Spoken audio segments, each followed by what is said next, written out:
Ito po yung voltage regulator ng Suzuki Smash 115cc. Ito, kanyang stock voltage regulator o rectifier. Isa-isahin po natin yung wire connection nito. Bawat isa nito. May 4 na pin po ito. Yan.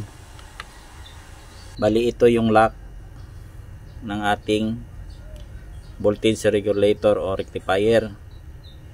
Itong nasa itaas, ito yung papuntang ground or negative ng battery. Itong nasa left side bandang itaas, ground po ito, papuntang battery or chassis. Ito namang bandang itaas sa right side, ito yung kulay white papuntang stator. Ito yung charging coil nya. Itong ground, kulay green po ito or black. Itong nasa itaas bandang left side. Itong right side, ito yung charging coil. Charging coil, white wire, papuntang stator po ito. Ito namang nasa ibaba, left side, ito yung light coil. Light coil po ito, papuntang stator. Yung kulay ng wire niya ay yellow. Yellow wire po ito, light coil, papuntang stator. Ito namang panghuli, nasa bandang ibaba, right side, ito yung positive. Yan po ang papuntang battery. Positive ng battery, ito. Ang kulay ng wire nito ay red.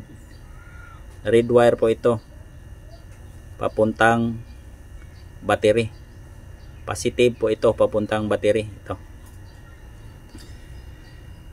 Positive, papuntang battery. Red wire. Ito.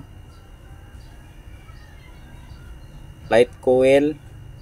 Papuntang stator. Kulay ng wire yellow.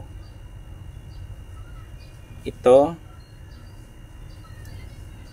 charging coil.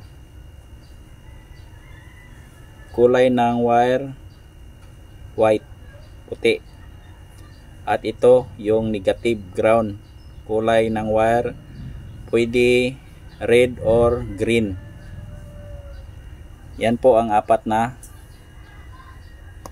wire connection ng ating stator ng Suzuki Smash. Bale po ito yung voltage regulator o rectifier nya.